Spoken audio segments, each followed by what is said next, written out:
Hi friends, நான் உங்கள் Rajasekhar from PR walks and talks. இது நம்ம யூடியூப் சேனல்.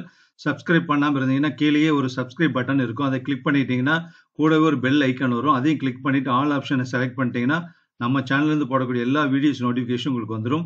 அதே மாதிரி ஃபஸ்ட் டைம் இப்போ தான் நம்ம சேனல் பார்க்க வந்திருக்கீங்கனாலும் சரி, நீங்களும் அதே ப்ரொசீஜர் ஃபாலோ பண்ணிட்டீங்கன்னா நம்ம சேனல்லேருந்து போடக்கூடிய எல்லா வீடியோக்களும் நீங்கள் பார்த்துக்கலாம். ஓகேவா? ரொம்ப சூஸியாக சூப்பரான கதைகளாக தான் நம்ம சேனல்லேருந்து கொடுத்துட்ருக்கோம். இந்த வீடியோலேருந்து கூட ஒரு நாவல் ஆரம்பிக்க போகுது. என்ன ஏதுங்கிறது இப்போ நாம் பார்க்கலாம். ஓகேவா?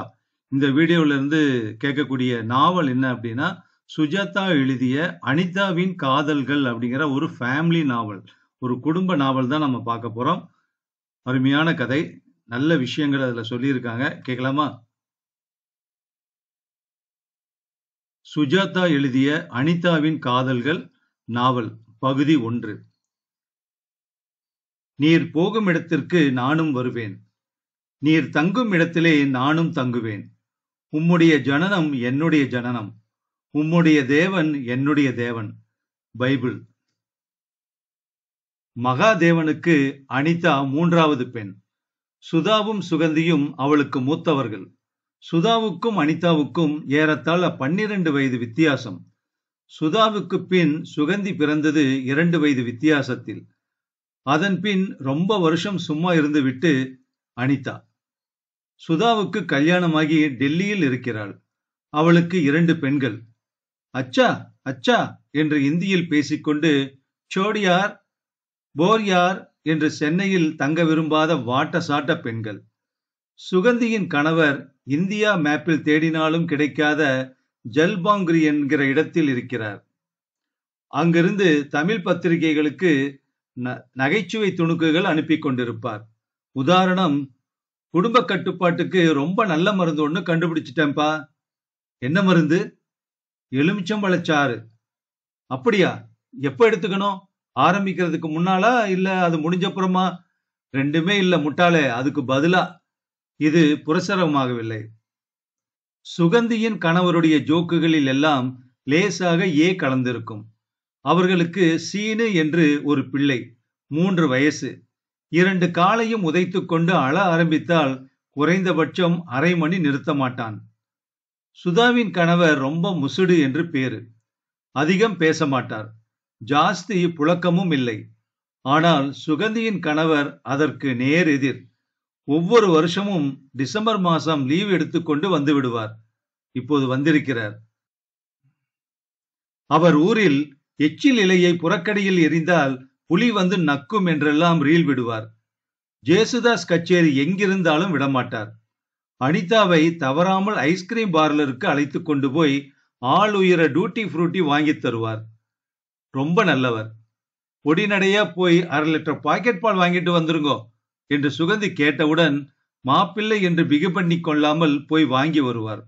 குழந்தைக்கு குளிப்பாட்டுவார், டயப்பர் மாற்றுவார், வீட்டில் ஒட்டடை அடிப்பார், கடிகாரத்துக்கு சாவி கொடுப்பார்.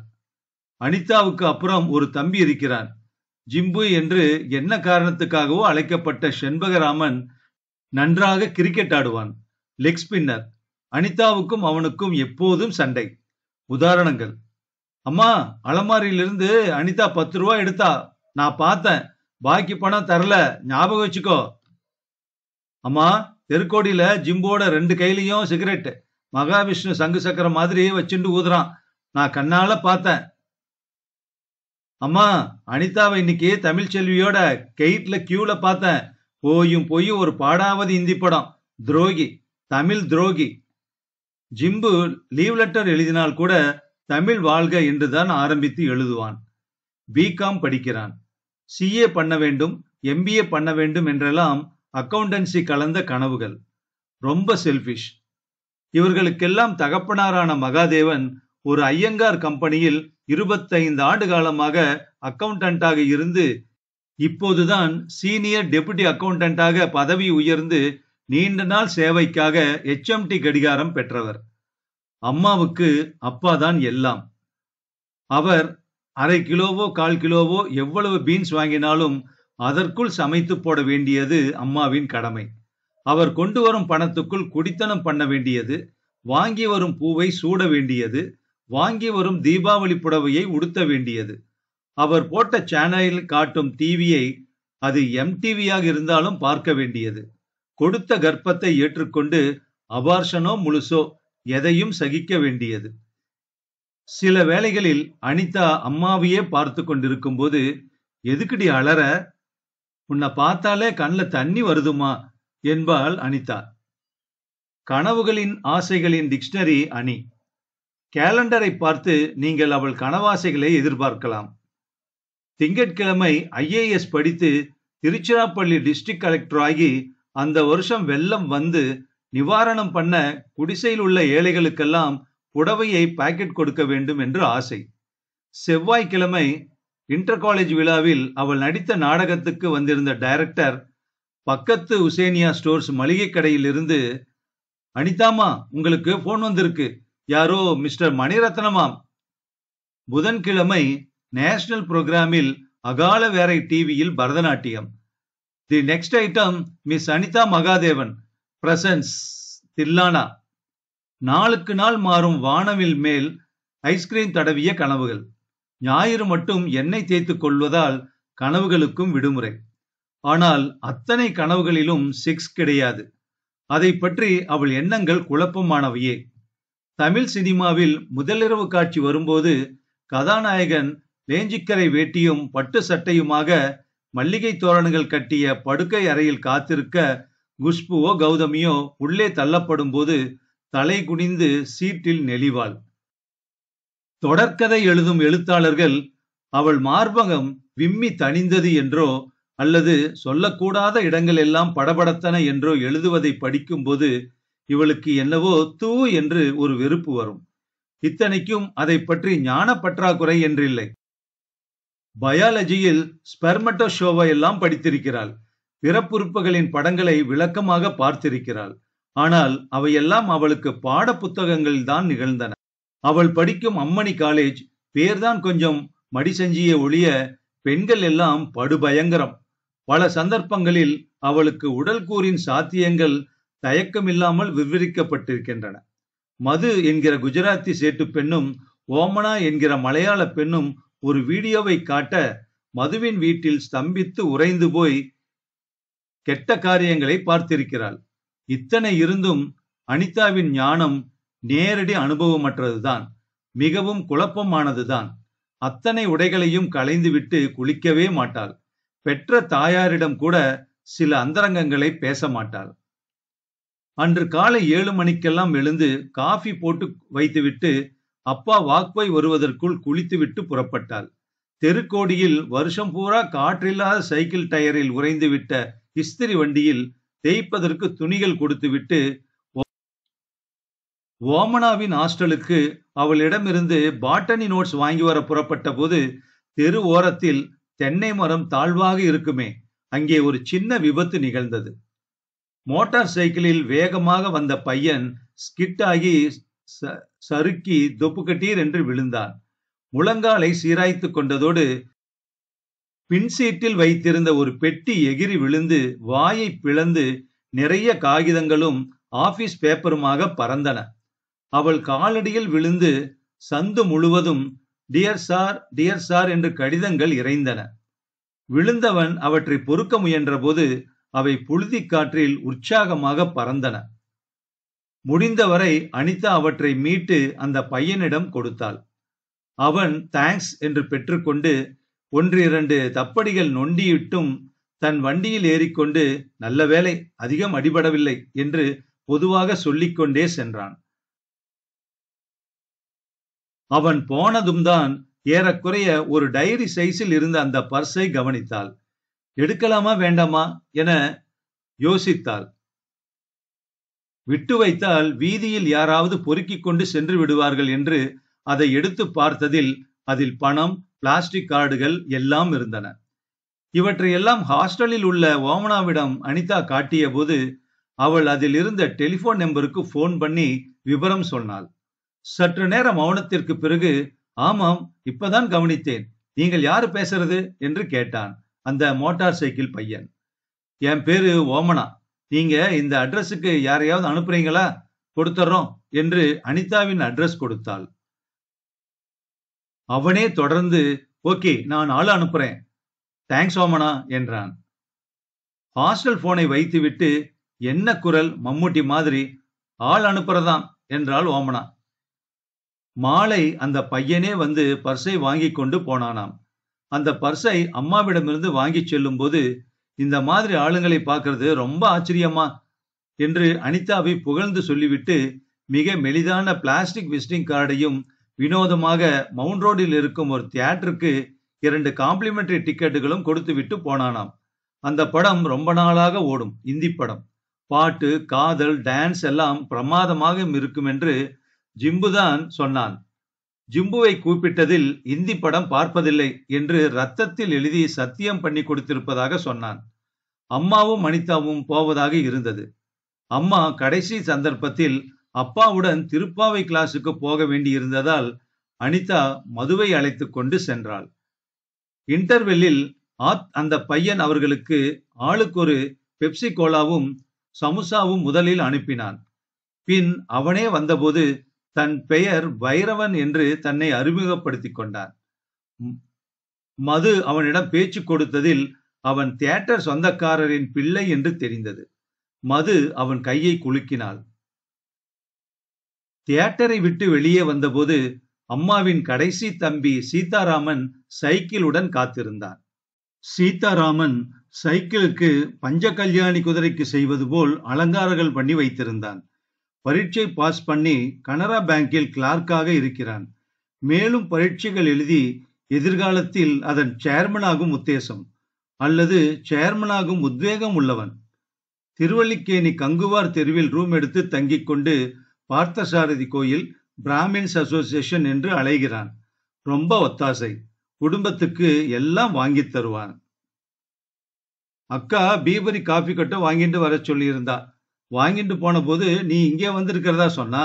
என்ன படம்? யாரு? சல்மான் கான் திவ்ய பாரதி படமா? திவ்ய பாரதி நம்மூர் ஐயங்கார் பொண்ணு, தெரியுமோ இல்லையோ என்றான் அவன். இது யாரு சேட்டு பொண்ணு என்று கேட்டான் மதுவை பார்த்து. Madhu, this is my uncle Sitaraman. இது மது, என் சிநேகிதி. ஓசி டிக்கெட்டாமே? ஆமாம், இந்த தியேட்டர் ஓனரோட பையனுக்கு அகஸ்மாத்தா ஒத்தாசை பண்ணதால. அதற்குள் அந்த பையன் வந்து, ஹாய் மது, வாங்க உங்களை டிராப் பண்ணிடுறேன் என்றான் அனிதாவை பார்த்து. இல்ல சார், இவர் என் மாமா வந்திருக்கார் என்று சீதாராமனை அறிமுகப்படுத்தினாள். சின்னவரா இருக்காரு, மாமாங்கிறீங்க? என் பேரு வைரவன். வைரவன்னா நீங்கெல்லாம் கிறிஸ்டியனா என்று சீதாராமன் கேட்க, இல்லை, நாங்கள் எல்லாம் மனுஷா என்று சிரித்தான் வைரவன். அந்த பதில் சீதாராமனுக்கு பிடிக்கவில்லை. வா நீ போகலாம். அந்த கூட்டத்திலே டபுள்ஸ் போவீங்களா இல்ல இவங்களை சைக்கிளை வச்சு தள்ளிக்கிட்டு போவீங்களா என்றான் வைரவன். மழை வராப்புல இருக்கே என்றாள் மது. அதுக்கு தான் சொன்னேன். மிஸ்டர் சீதாராமன், ஒன்னு பண்ணுங்க, சைக்கிளை தியேட்டர்ல விட்டுட்டு வந்துடுங்க, அப்புறமா அனுப்பிச்சிடுறேன், வாங்க உங்களையும் சேர்த்து டிராப் பண்றேன் என்றான் அவன். எங்களுக்கு அவசரம் இல்ல, மழை நின்னதும் போய்க்கிறோம், என்ன அனி என்றான் சீதாராமன். அனிதா தீர்மானமின்றி தவிக்க, வைரவன் கரும்பச்சை நிறத்தில் மாருதி 1000 காரை ஓட்டி வர அதன் கதவை தியேட்டர் சிப்பந்தி ஓடி வந்து மரியாதையுடன் திறந்துவிட உள்ளே திடும் திடும் என்று பாட்டு கேட்டது. மது முன் சீட்டில் ஏறிக்கொள்ள அனிதா சட்டென்று பின் சீட்டில் ஏறிக்கொண்டாள். காருக்குள் வாசனை அடித்தது. கேசட்டில் பாப் அடி கேட்டது. சாலையில் சைக்கிளுடன் பரிதாபமாக நின்று கொண்டிருந்த சீதாராமனை பார்த்தாள் அனிதா. அவன் கண்களில் அதட்டல் இருந்தது. மது, இது உங்க காரா என்றாள். என் கார்கள்ல ஒண்ணு என்றான் அவன். மது கண்ணாடி வழியாக அனிதாவை பார்த்து புருவத்தை உயர்த்தினாள். அவன் உற்சாகமாக, படம் எப்படி இருந்தது? திவ்ய பாரதி தான் இப்ப கிரேஸ் என்றான் அவன். எனக்கு பூஜா பட் தான் பிடிக்கும். அனிதா, உங்களுக்கு? ஸ்ரீதேவி. நீங்க ஷடக் பாத்தீங்களா வைரவன் என்று மது கேட்டாள். மது, சினிமா தியேட்டர் வச்சிருக்கேனே தவிர நான் ஒரு படம் கூட பாக்குறது இல்ல, இதுதான் உண்மை. ஏன்? நோ டைம், பிசினஸ் என்றான். என்ன பிசினஸ்? எல்லா பிசினஸும், தியேட்டர், சினிமா பட டிஸ்ட்ரிபியூஷன், பெட்ரோல் பங்க், ஆம்பூர்ல leather export, you name it, chit fund, newspaper, mount ரோடுல ஸ்ரீ லதா இன்டர்நேஷனல்னு ஒரு ஹோட்டல் இருக்கே அது. இங்கதான் திருமணம் என்றாள் அனிதா. நல்லா ஞாபகம் இருக்கு, காலையில செம அடி. நீங்கெல்லாம் எந்த காலேஜ் அம்மணி காலேஜ் என்றாள் மது. அப்படின்னு ஒரு காலேஜ் இருக்கா? என்ன சொல்லி தராங்க? அப்பளம் இடறதா? அனிதாவுக்கு வெட்கமாக இருந்தது. யாராவது இந்த காலேஜின் பெயரை மாற்றினால் தேவலை. ஆமா, எங்க இருக்கு காலேஜ்? வேளச்சேரி ரோட்ல. அங்க எனக்கு இங்க் ஃபேக்டரி இருக்கு. வீடு வந்ததும் அனிதா அந்த காரின் கதவை மெல்ல சாத்தினாள். நீங்க கார் கதவை சாத்துறதுல இருந்து யாருக்கும் துன்பம் கொடுக்க மாட்டீங்கன்னு தெரியுது. பயப்படாதீங்க, காருக்கு வலிக்காது என்றான். நான் அதிகமா கார்ல போனதில்ல, பழக்கம் இல்ல. குட் நைட் என்று சொன்னாள். தொண்டை வறண்டிருந்தது. மது பின்சீட்டுக்கு மாறி உட்கார்ந்து கொள்வாள் என்று எதிர்பார்த்தாள் அனிதா. ஆனால் மது இன்னும் நெருக்கமாக உட்கார்ந்தது தெரிந்தது. கார் ஒருமுறை பின்பக்கத்தில் சிவப்பாக விழித்துவிட்டு சீறி புறப்பட்டது. சீதாராமன் இப்போதுதான் சைக்கிளில் வந்ததும், என்ன வந்து சேர்ந்தியா என்றான். அந்த ஆளு என்ன திமிரா பேசினான் பாரு. அந்த மாதிரி ஆளுங்க கிட்ட எல்லாம் சவகாசம் வச்சுக்காத. அவள்லாம் பிராமின் ஹேட்டர்ஸ். என்னடா ஆச்சு என்று கேட்டாள் அம்மா.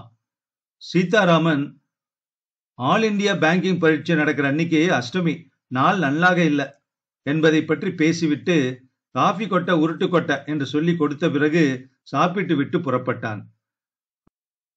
அனிதா ராத்திரி பாட்டனி ரெக்கார்டு எழுதிவிட்டு மாடியில் படுத்துக் கொண்ட போது தன்மேல் அந்த சென்ட் வாசனை படிந்திருப்பதை உணர்ந்தாள். ஜிம்புதான் சொன்னான், என்னடி சென்ட் வாசனை, அரபி ஷேக் மாதிரி?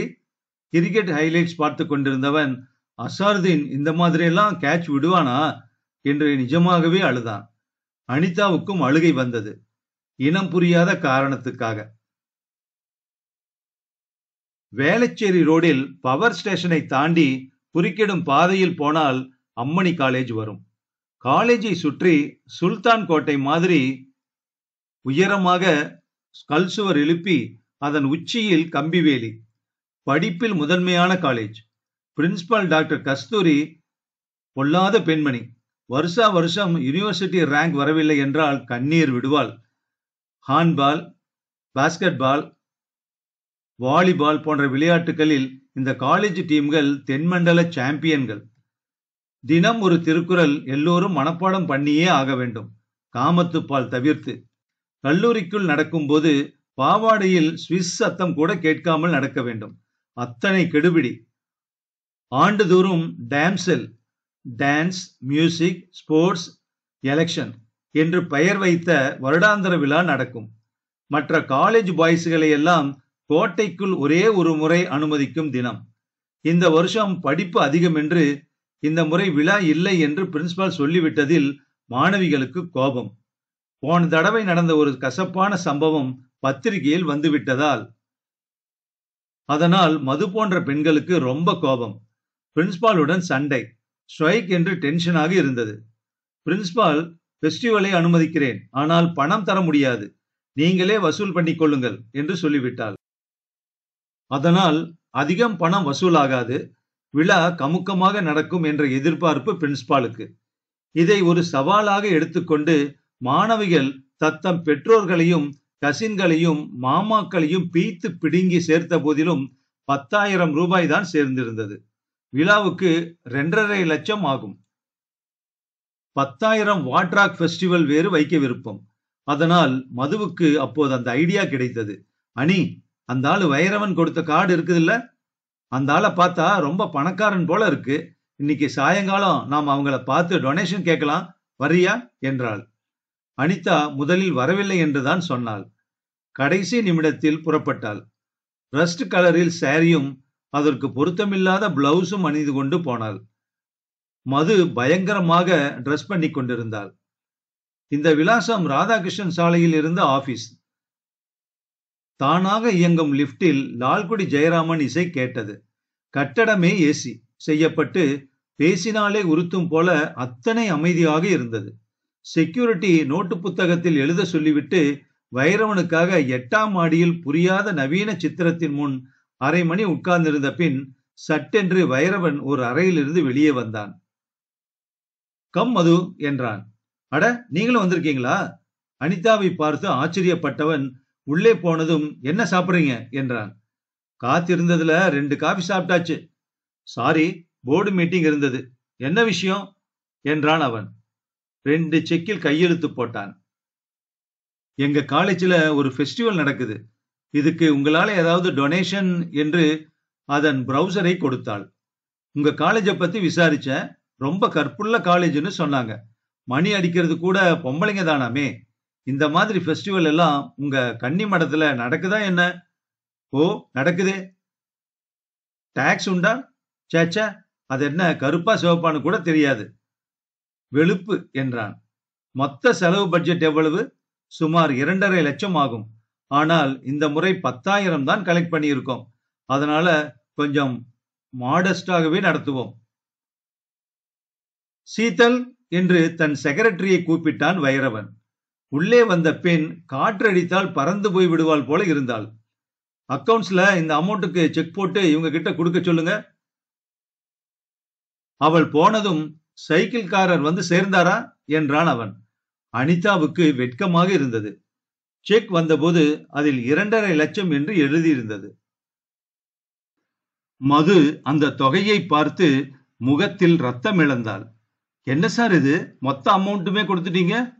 அதற்கு வைரவன், கொடுத்தா அரைகுறையா கொடுக்க கூடாதுன்னு திருக்குறள்லயோ இல்ல வேற எந்த பத்திரிகையிலயோ சொல்லி இருக்குது. உங்க பிரின்சிபால் கிட்ட சொல்லி எனக்கு ஒரு ரசீது மட்டும் அனுப்ப சொல்லுங்க. இன்கம் டாக்ஸ்ல கணக்கு காட்ட தேவைப்படும். நான் எவ்வளவோ ஜெனரஸா இந்த காரியம் பண்றதா நினைக்காதீங்க. நான் ஒரு வியாபாரி, இதுக்கெல்லாம் காரணம் இருக்குது என்றான் அவன். மது நம்பிக்கையின்றி அந்த செக்கை பார்த்தாள். இத்தனை சைபரை இதுவரை நான் செக்கில் பார்த்ததே இல்லை சார். பார்த்துக்க மது, ரப்பர் செக் இல்ல, நல்ல செக்கு. என்னைக்கு உங்க விழா? 14ஆம் தேதி வியாழக்கிழமை. கட்டாயம் வரணும் சார். அவன் தன் செக்ரட்டரியை வரவழைத்து, சீத்தல் 14ஆம் தேதி நான் ஊர்ல இருக்கேனா என்று கேட்க, சீத்தல் அவனையே பார்த்து கொண்டு, நோ சார், நீங்க யூரோ கிரானைட் ஷோவுக்கு இத்தாலி போறீங்க என்றாள். ஓ ஷிட், சாரி, நான் உங்க விழாவுக்கு வர முடியாது. விழா 3 நாள் இருக்கும் சார். 3 நாளும் முடியாது. அங்கிருந்து அப்படியே யுஎஸ் போறார் என்றாள் அவள். அந்த சீத்தல் அவனையே கண்கொட்டாமல் பார்த்து கொண்டு, இவர்களை அந்த அறையில் அனுமதிப்பதே கௌரவ குறைவு என்பது போல. அவளை கண்டால் அனிதாவுக்கு பிடிக்கவில்லை. ட்ரிப் கேன்சல் ஆச்சுன்னா வரேன், ஆல் தி பெஸ்ட் என்றான் வைரவன். உங்களுக்கு எப்படி நன்றி சொல்லுதுன்னே என்று ஆரம்பித்த அனிதாவை பார்த்து, ஒரு ஸ்மைல் போதும் என்று மிக குழந்தைத்தனமாக கண் சிமிட்டினான். அந்த கட்டிடத்தை விட்டு கீழே வந்தபோது இருவரும் மிகுந்த உற்சாகத்தில் கைக்கு கை தட்டி கொண்டார்கள். நம்பவே முடியல, அசத்திட்டாரே நம்மள. ஹி இஸ் கிரேட் யார். அந்த ஆளு நிஜமாவே பெரிய ஆளுதான். அப்புறம் அந்த சீத்தல் ஒல்லி பொண்ணு என்ன அழுட்டு பாத்தியா? பிரின்சிபால் கிட்ட சொல்லணும், கோவிச்சுக்க போறாங்க. எதுக்கு? அவங்க இது வரைக்கும் இந்த மாதிரி செக்கை பார்த்திருப்பாங்களா? டாக்டர் கஸ்தூரி முகத்தில் அந்த செக்கை பார்த்ததும் எவ்வித சலனமும் இல்லை. மது மனசுக்குள் நினைத்து கொண்டாள், சிரிச்சா என்னவா, ஒரு சென்டிமீட்டராவது புன்னகை செய்ய. அத்தனை பணத்தையும் ஃபெஸ்டிவலுக்கு செலவழிக்க போறீங்களா? ஆமா மேடம் என்றாள் மது. இது ரொம்ப அநியாயம். இதுல 1 லட்சத்துக்கு லைப்ரரிக்கு ஒரு பர்சனல் கம்ப்யூட்டர் வாங்கிடலாம். இல்ல மேடம், இது ஃபெஸ்டிவலுக்கு என்றால் மது விரோதமாக. லெட்ஸ் சி, அதுல மட்டும் கை வச்சாக்க ரொம்ப கோபம் வரும். ஆமா, எப்படி கிடைச்சது? யார் அந்த ஆளு? பெரிய இண்டஸ்ட்ரியலிஸ்ட் மேடம்.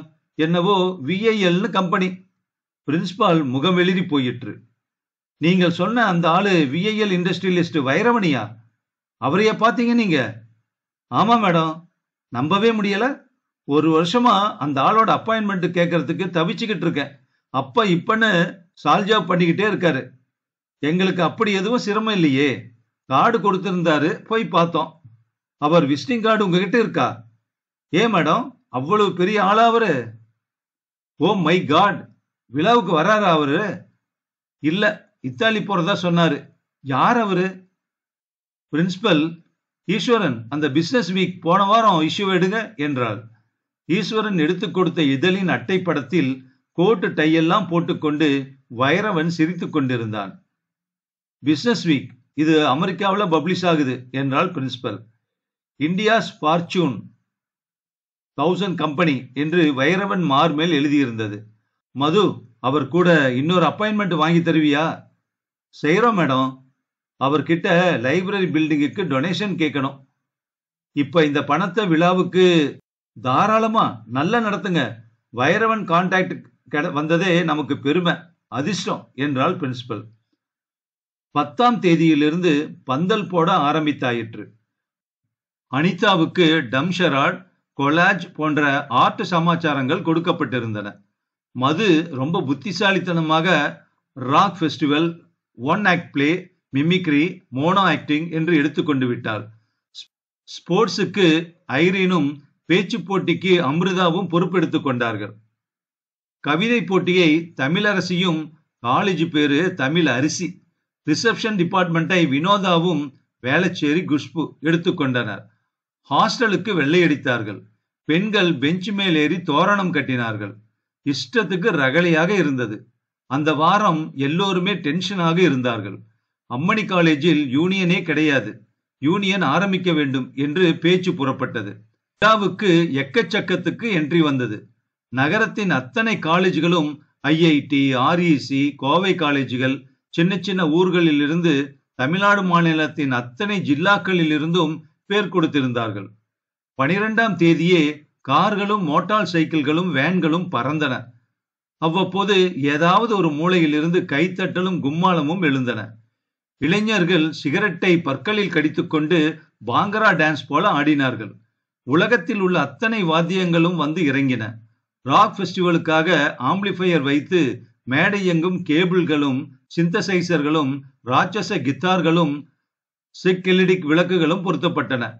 மரத்தடியில் மாணவர்களும் மாணவிகளும் சகஜமாக பழகுவதில் உள்ள இடைவெளி குறைந்து கொண்டிருக்க மது அவர்கள் அத்தனை பேர் மத்தியிலும் ஊடாடினாள். மதுதான் தலைவி. பிசிக்ஸ் லேபில் பரதநாட்டியம், கெமிஸ்ட்ரி ஹாலில் மிமிக்ரி என்ற சிறு குழுக்களாக பிரிந்தாலும் சாயங்கால ராக் இசை போட்டிக்குத்தான் கூட்டம் அள்ளியது. சிகரெட்டுகளில் வினோத வாசனைகள் அடித்தன. மாணவர்கள் பாரப்பட் சுவர்களில் உட்கார்ந்து கொண்டு கையில் பீர் வைத்துக்கொண்டு விசில் அடிப்பதில் டாக்டர் பட்டம் பெற்றார்கள். யார் பெண் யார் ஆண் என்று தெரியாதபடி அத்தனை ஒற்றுமை. அவர்கள் பாஷை பழக்க வழக்கங்கள் எல்லாமே வயசானவருக்கு வேற்று கிரகத்து மனிதர்கள் போல தோற்றத்தை தந்தன. உதாரண உரையாடல்கள். என்ன புண்ணாக்கெல்லாம் இருட்டின அப்புறம் பார்த்துக்கலாம் பாப்ளோ. அவர்கள் இவ்வாறு பேசுவதற்கு மறைமுக அர்த்தங்கள் இருந்தன.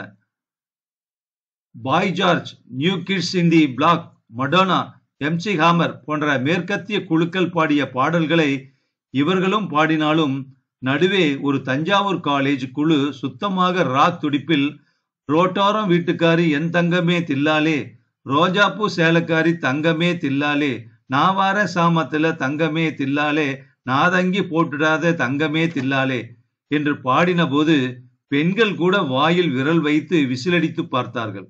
சோடியம் விளக்கு நட்ட நடு மைதானத்தில் ஒற்றை நட்சத்திரமாக இரட்டை விரட்ட அந்த இளைஞர்களும் பெண்களும் விபரீத எண்ணங்கள் இல்லாமல் கைகளை கோத்துக்கொண்டு தமிழ் ஆங்கிலத்தில் எதிர்கால கனவுகளை புதுப்பித்துக் கொண்டிருந்தார்கள்.